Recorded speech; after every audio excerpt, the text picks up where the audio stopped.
আসসালামু আলাইকুম। আজ 25শে জুন 2026 বৃহস্পতিবার। শুরু করছি চেঞ্জ টিভি প্রতিদিনের গল্প অনুষ্ঠান। দর্শক, আপনাদের সঙ্গে রয়েছি আমি জহিরুল ইসলাম টুটুল। শুরুতেই সংবাদ শিরোনাম। চীনে বাংলাদেশের আশা জাগানিয়া সাফল্য। হরমুজে ইরানের একক আধিপত্য প্রতিষ্ঠিত। ইরানের সর্বোচ্চ নেতার জানাজায় মোদিকে আমন্ত্রণ।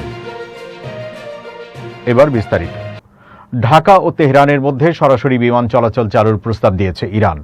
দুই দেশের মধ্যে বাণিজ্য, পর্যটন ও জনগণের যোগাযোগ আরও জোরদার করতে এই উদ্যোগের প্রতি আগ্রহ প্রকাশ করেছে দেশটি। জাতীয় সংসদ ভবনে স্পিকার হাফিজ উদ্দিন আহমেদের সঙ্গে সৌজন্য সাক্ষাতে বাংলাদেশে নিযুক্ত ইরানের ডক্টর জলিল রাহিমি জাহানাবাদী এই প্রস্তাব তুলে ধরেন। সংশ্লিষ্টরা মনে করছেন, প্রস্তাবটি বাস্তবায়িত হলে বাংলাদেশ ও ইরানের মধ্যে বাণিজ্যিক ও কূটনৈতিক সম্পর্ক নতুন মাত্রা পাবে।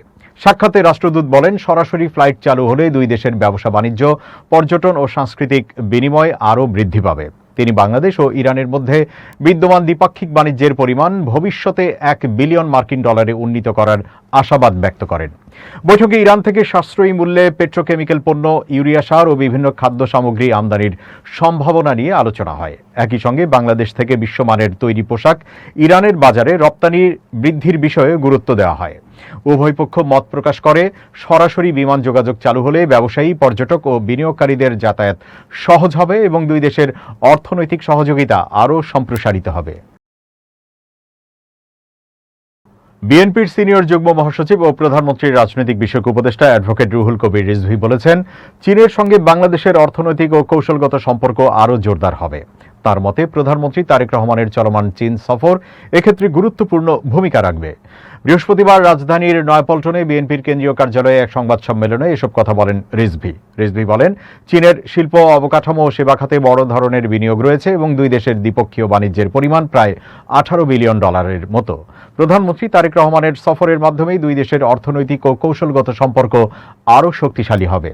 রিজভী বলেন, চীনে অনুষ্ঠিত ওয়ার্ল্ড ইকোনমিক ফোরামের সম্মেলনে বিশ্ব নেতারা যে বক্তব্য দিয়েছেন, সেখানে বাংলাদেশের প্রধানমন্ত্রী জনাব তারেক রহমানের অভিজ্ঞতা ও উদ্যোগের প্রশংসা করেছেন। বিশেষ করে জলবায়ু পরিবর্তন মোকাবেলায় তাঁর বক্তব্য এবং এক্ষেত্রে বাংলাদেশের উদ্যোগের প্রশংসা করেছেন বিশ্ব নেতারা। তিনি বলেন, নবায়নযোগ্য জ্বালানি, বিশেষ করে সৌর বিদ্যুতের উপর কর সুবিধা প্রদান জলবায়ু পরিবর্তন মোকাবেলায় বড় উদ্যোগ। 2030 সালের মধ্যে দেশের মোট বিদ্যুৎ উৎপাদনের প্রায় 20% সৌর বিদ্যুৎ থেকে পাওয়ার লক্ষ্য নির্ধারণ করা হয়েছে বলেও উল্লেখ করেন তিনি। চীনকে এমন একটি দেশ হিসেবে উল্লেখ করে রিজভী বলেন, দেশটি অন্য দেশের অভ্যন্তরীণ রাজনীতিতে হস্তক্ষেপ করে না। একই সঙ্গে তিনি দাবি করেন, অতীতে একমুখী পররাষ্ট্রনীতির পরিবর্তে এখন বহুমুখী পররাষ্ট্রনীতির প্রতিফলন দেখা যাচ্ছে। তার ভাষ্য, শহীদ রাষ্ট্রপতি জিয়াউর রহমান যে বহুমুখী পররাষ্ট্রনীতির সূচনা করেছিলেন, প্রধানমন্ত্রী তারেক রহমান সেই ধারাই অনুসরণ করছেন। রিজভী বলেন, বাংলাদেশের স্বাধীনতা ও সার্বভৌমত্ব অটুট রেখে স্বাধীন পররাষ্ট্রনীতি বাস্তবায়নের যে নীতি গ্রহণ করা হয়েছে, বর্তমান কূটনৈতিক কার্যক্রমে তারই প্রতিফলন দেখা যাচ্ছে। তিনি মনে করেন, এই সফর বাংলাদেশের অর্থনৈতিক উন্নয়নে গুরুত্বপূর্ণ অবদান রাখবে এবং চীনের সঙ্গে দীর্ঘদিনের বন্ধুত্বপূর্ণ সম্পর্ক আরও জোরদার করবে। সংবাদ সম্মেলনে দেশের অভ্যন্তরীণ অর্থনৈতিক বিষয় নিয়েও কথা বলেন বিএনপির এই নেতা। তিনি বলেন, এমন পদক্ষেপ গ্রহণ করতে হবে যাতে সাধারণ, গরিব ও নিম্ন আয়ের মানুষের ভরণ পোষণ নিশ্চিত হয়। সংবাদ সম্মেলনে তিনি পার্শ্ববর্তী দেশে আশ্রয় নেওয়া সাবেক প্রধানমন্ত্রী শেখ হাসিনা ও আওয়ামী লীগের প্রসঙ্গ তোলেন। রিজভী বলেন, কলকাতায় অবিভক্ত বাংলার শেষ প্রধানমন্ত্রী ও বাংলাদেশের জাতীয় নেতা হোসেন শহীদ সোহরাওয়ার্দীর নামে একটি সড়ক ছিল, সেই নাম পরিবর্তন করা হয়েছে বলে তিনি দাবি করেন। হোসেন শহীদ সোহরাওয়ার্দী আওয়ামী লীগের প্রতিষ্ঠাতা নেতাদের একজন এবং মরহুম শেখ মুজিবের সরাসরি নেতা হওয়া সত্ত্বেও আওয়ামী নেতা ও তাদের বুদ্ধিজীবীরা এই বিষয়ে নিশ্চুপ। রিজভী বলেন, কলকাতায় উপমহাদেশের একজন খ্যাতিমান নেতার নামে থাকা একটি সড়কের নাম পরিবর্তন করা রুচি বিরোধী কাজ। তিনি বলেন, বাংলাদেশে ভারতের বিভিন্ন নেতার নামে প্রতিষ্ঠানের নাম এখনও বহাল রয়েছে এবং বাংলাদেশ এক্ষেত্রে শিষ্টাচারের পরিচয় দিয়েছে। প্রধানমন্ত্রী তারেক রহমানের চীন সফর প্রসঙ্গ। বাংলাদেশের পানি সম্পদ ব্যবস্থাপনায় চীন সরকারের সহযোগিতার নতুন পথ উন্মোচিত হয়েছে। বেইজিংয়ের রাষ্ট্রীয় দিয়াও ইউ তাই অতিথি ভবনে প্রধানমন্ত্রী তারেক রহমানের সঙ্গে চীনের পানি সম্পদ মন্ত্রী লি গো ইয়ং এর এক অত্যন্ত গুরুত্বপূর্ণ দ্বিপাক্ষিক বৈঠক অনুষ্ঠিত হয়েছে। বৃহস্পতিবার স্থানীয় সময় দুপুর 12টায় অনুষ্ঠিত এই বৈঠকে দুই দেশের পানি ব্যবস্থাপনার উন্নয়ন, বন্যার ঝুঁকি মোকাবেলা এবং পরিবেশগত সুরক্ষা নিশ্চিত করতে পারস্পরিক সহযোগিতার বিষয়ে ঐক্যমত্য প্রতিষ্ঠিত হয়। বৈঠকে প্রধানমন্ত্রী তারেক রহমান দেশের নদী ব্যবস্থাপনার ওপর বিশেষ গুরুত্ব আরোপ করেন। তিনি বাংলাদেশের চলমান নদী খনন কর্মসূচির কথা তুলে ধরে এই কার্যক্রমকে আরও গতিশীল ও কার্যকর করতে চীন সরকারের কারিগরি ও প্রযুক্তিগত সহায়তা প্রত্যাশা করেন। বিশেষ করে তিস্তা ব্যবস্থাপনা প্রকল্প বাস্তবায়নে চীনের সক্রিয় অংশগ্রহণ বাংলাদেশের জন্য যে গুরুত্বপূর্ণ তা তিনি স্পষ্টভাবে ব্যক্ত করেন। প্রধানমন্ত্রীর এই প্রস্তাবের পরিপ্রেক্ষিতে চীনের পানি সম্পদ মন্ত্রী অত্যন্ত ইতিবাচক সাড়া দিয়েছেন এবং বাংলাদেশের পানি সম্পদ ও নদী ব্যবস্থাপনায় সর্বাত্মক সহযোগিতা প্রদানের আশ্বাস দিয়েছেন। দুই দেশের পারস্পরিক সম্পর্কের কথা উল্লেখ করে চীনের পানি সম্পদ মন্ত্রী লি গো ইয়ং জানান, 2005 সালের সমঝোতা স্মারক এবং গত বছর চীনের পানি বিশেষজ্ঞদের সফল বাংলাদেশ সফরের মাধ্যমে দ্বিপাক্ষিক সহযোগিতার যে ভিত্তি তৈরি হয়েছে তা বর্তমানে গবেষণা নির্ভর ও বাস্তব ভিত্তিক পর্যায়ে উন্নীত হয়েছে। তিনি উল্লেখ করেন, বাংলাদেশের নদী ভাঙন রোধ, আধুনিক সেচ ব্যবস্থাপনা এবং নৌ নেভিগেশনের উন্নয়নে চীন তাদের দীর্ঘদিনের অভিজ্ঞতা ও প্রযুক্তি শেয়ার করতে প্রস্তুত। নদী ব্যবস্থাপনার দক্ষতা বৃদ্ধিতে চীনের পক্ষ থেকে একটি বিশেষ প্রস্তাব এসেছে। চীনের মন্ত্রী জানান, বাংলাদেশের পানি বিশেষজ্ঞ এবং এই খাতের সংশ্লিষ্ট কর্মকর্তাদের আধুনিক প্রশিক্ষণের জন্য চীনে আমন্ত্রণ জানানো হয়েছে। এই প্রশিক্ষণের মাধ্যমে বাংলাদেশি কর্মকর্তারা আন্তর্জাতিক মানের অভিজ্ঞতা অর্জন করতে পারবেন, যা দীর্ঘমেয়াদে দেশের পানি সম্পদ ব্যবস্থাপনায় যুগান্তকারী পরিবর্তন আনবে। চীনে শিগগিরই বাংলাদেশের প্রথম বিনিয়োগ কার্যালয় খোলার ঘোষণা দিয়েছেন প্রধানমন্ত্রী তারেক রহমান। সেই সঙ্গে বাংলাদেশে ভ্যালু চেইন সম্প্রসারণে চীনা কোম্পানিগুলোকে আমন্ত্রণ জানিয়েছেন তিনি। বৃহস্পতিবার বেইজিংয়ে অনুষ্ঠিত বাংলাদেশ বিনিয়োগ ফোরামে দেওয়া বক্তব্যে তিনি এই ঘোষণা দেন। প্রধানমন্ত্রী বলেন, আমরা শিগগিরই চীনে আমাদের প্রথম বিনিয়োগ কার্যালয়ে খুলতে যাচ্ছি। আমাদের উদ্দেশ্য খুবই সহজ, চীনা বিনিয়োগকারীদের সহায়তা পাওয়ার জন্য বাংলাদেশে আসা পর্যন্ত অপেক্ষা করতে হবে না। আমরা আপনাদের আরও কাছাকাছি থাকতে, আপনাদের সাথে আরও নিয়মিত কথা বলতে এবং আগ্রহ থেকে সিদ্ধান্তে পৌঁছানোর প্রক্রিয়াকে দ্রুততর করতে আপনাদের সাহায্য করতে চাই। তিনি বলেন, বাংলাদেশ ও চীনের মধ্যে বহু দশকের একটি সম্পর্ক গড়ে উঠেছে। এটি আস্থা, শ্রদ্ধা এবং বাস্তব সহযোগিতার একটি সম্পর্ক। বিগত বছরগুলোতে এই সম্পর্কটি কূটনীতি থেকে উন্নয়নে, উন্নয়ন থেকে বাণিজ্যে এবং এখন বাণিজ্য থেকে আরও গভীর শিল্প অংশীদারিত্বে রূপান্তরিত হয়েছে। আজ আমি সেই পরবর্তী অধ্যায়টি নিয়ে কথা বলতে চাই। সরকার প্রধান বলেন, বাংলাদেশ এক বিশাল অর্থনৈতিক ও প্রশাসনিক রূপান্তরের মধ্য দিয়ে যাচ্ছে। আমরা আমাদের যাত্রাপথের এক গুরুত্বপূর্ণ সন্ধিক্ষণে দাঁড়িয়ে আছি এবং আমি স্পষ্টভাবে বলতে পারি যে বাংলাদেশ ব্যবসার জন্য উন্মুক্ত, ভবিষ্যতের জন্য প্রস্তুত এবং আমাদের অন্যতম দীর্ঘদিনের ও বিশ্বস্ত বন্ধু চীনের সাথে কাজ করতে আগ্রহী। তিনি আরো বলেন, বাংলাদেশ এখন বৈশ্বিক ব্যবসার জন্য সম্পূর্ণ প্রস্তুত। বিনিয়োগ আকর্ষণে আমলাতান্ত্রিক জড়তা দূর করতে তার সরকার ইতোমধ্যে 180 দিনের কঠোর কর্ম পরিকল্পনা বাস্তবায়ন করছে। এখন থেকে মাত্র 15 দিনের মধ্যে নতুন ব্যবসার লাইসেন্স অনুমোদন করা হবে। বিদেশি বিনিয়োগকারীরা বৈষম্যহীন আচরণ, আমাদের আইন ও প্রবিধান অনুযায়ী মূলধন ও লভ্যাংশ ফেরত এবং শক্তিশালী আইনি সুরক্ষা আশা করতে পারেন। এছাড়াও চীনা বিনিয়োগকারীদের জন্য চট্টগ্রামের আনোয়ারায় বিশেষ অর্থনৈতিক অঞ্চল এবং মংলায় দ্বিতীয় জোনের কাজ দ্রুত এগিয়ে চলছে বলে জানান সরকার প্রধান। এই স্থানগুলো লজিস্টিক্স, বন্দর সংযোগ, পরিষেবা, কর্মী সরবরাহকারী এবং একটি দীর্ঘমেয়াদী ইকোসিস্টেম প্রদান করে বলে উল্লেখ করেন তারেক রহমান। নবায়নযোগ্য জ্বালানি, আইটি, উন্নত বস্ত্রশিল্প ও ফার্মাসিউটিক্যালস খাতে বিশেষ নীতিগত সুবিধা ও প্রণোদনার কথা উল্লেখ করে প্রধানমন্ত্রী বলেন, বিদেশি বিনিয়োগকারীরা লভ্যাংশ ফেরত নেওয়া ও আইনি সুরক্ষার ক্ষেত্রে সর্বোচ্চ অগ্রাধিকার পাবেন। এ সময় প্রধানমন্ত্রী তারেক রহমান চীনা কোম্পানিগুলোকে বাংলাদেশের পরবর্তী অর্থনৈতিক বিষয়ের অংশীদার হওয়ার জোর আহ্বান জানান। দর্শক, এবার মধ্যপ্রাচ্য প্রসঙ্গ। পারস্য উপসাগরের কৌশলগতভাবে গুরুত্বপূর্ণ হরমুজ প্রণালী দিয়ে নিরাপদ যাতায়াতের জন্য এখন থেকে তেহরানের অনুমোদিত পথই ব্যবহার করতে হবে।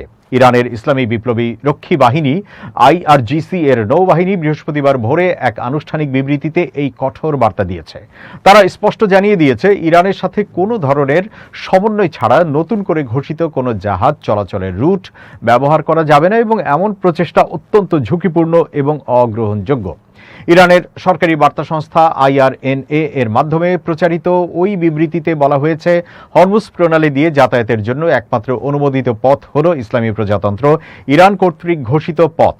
নতুন কোনো রুট সম্পর্কে ইরানকে অবগত না করে বা তাদের সাথে সমন্বয় না করে কোনো উদ্যোগ নিলে তা সহ্য করা হবে না বলেও সতর্ক করেছে শক্তিশালী এই সামরিক বাহিনী। বিবৃতিতে আরও বলা হয়, প্রণালী পারাপারের সময় আন্তর্জাতিক সামুদ্রিক চ্যানেল 16 এর মাধ্যমে ইরানের নৌবাহিনীর সাথে যোগাযোগ স্থাপন বাধ্যতামূলক। কোনো জাহাজ এই নির্দেশনা অমান্য করলে তাদের বিরুদ্ধে কঠোর ব্যবস্থা নেওয়া হবে বলে IRGC সতর্ক করেছে। উল্লেখ্য, এই সতর্কবার্তা এমন এক সময় এলো যখন অঞ্চলটিতে দীর্ঘস্থায়ী শান্তির প্রচেষ্টার আলোচনা চলছে। গত 17 জুন মার্কিন প্রেসিডেন্ট ডোনাল্ড ট্রাম্প এবং ইরানের প্রেসিডেন্ট মাসুদ পেজেশকিয়ান দুই দেশের মধ্যকার যুদ্ধ অবসানের লক্ষ্যে একটি সমঝোতা স্মারক স্বাক্ষর করেছেন। চলতি বছরের 28 ফেব্রুয়ারি যুক্তরাষ্ট্র ও ইসরায়েল ইরানে যৌথ হামলা চালানোর পর থেকে মধ্যপ্রাচ্যে চরম উত্তেজনা বিরাজ করছিল। এর প্রতিক্রিয়ায় ইরান মধ্যপ্রাচ্য জুড়ে যুক্তরাষ্ট্রের বিভিন্ন স্থাপনায় পাল্টা হামলা চালায়। দীর্ঘ এই উত্তেজনার অবসান ঘটিয়ে গত 8 এপ্রিল থেকে উভয় পক্ষের মধ্যে যুদ্ধবিরতি কার্যকর হয়। শান্তি চুক্তির প্রক্রিয়া চলমান থাকা সত্ত্বেও হরমুজ প্রণালীর নিয়ন্ত্রণ ও নিরাপত্তা নিয়ে তেহরানের এই নতুন হুঁশিয়ারি নতুন করে আলোচনার জন্ম দিয়েছে। এবার পড়শির খবর। বাংলাদেশ ভারতের নতুন হাই কমিশনার দীনেশ ত্রিবেদীকে মন্ত্রীর মর্যাদা দিয়েছে দেশটির সরকার। ভারতের কেন্দ্রীয় স্বরাষ্ট্র মন্ত্রণালয় এক অফিস স্মারকে বলা হয়েছে, এই মর্যাদা শুধু আনুষ্ঠানিক বা প্রোটোকল সংশ্লিষ্ট আয়োজনের ক্ষেত্রে প্রযোজ্য হবে। বিজ্ঞপ্তিতে বলা হয়, অগ্রাধিকার সারণী আনুষ্ঠানিকভাবে সংশোধন না করেই বাংলাদেশে নিযুক্ত ভারতের হাই কমিশনার শ্রী দীনেশ ত্রিবেদীকে অগ্রাধিকার সারণীতে কেন্দ্রীয় মন্ত্রিসভার মন্ত্রীর সমতুল্য মর্যাদা প্রদান করা হয়েছে। এতে আরও উল্লেখ করা হয়, এই মর্যাদা শুধুমাত্র আনুষ্ঠানিক কার্যাবলীর ক্ষেত্রে প্রযোজ্য হবে এবং অগ্রাধিকার সারণীর স্থায়ী সংশোধন হিসেবে বিবেচিত হবে না।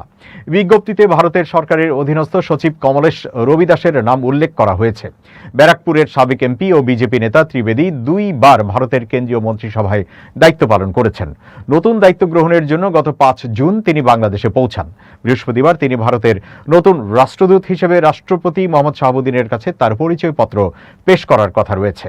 দীনেশ ত্রিবেদী বাংলা বলতে পারেন এবং বাংলার ইতিহাস, ঐতিহ্য ও সংস্কৃতি সম্পর্কেও ভালো ধারণা রাখেন। সেতার বাদক হিসেবেও তার পরিচিতি রয়েছে।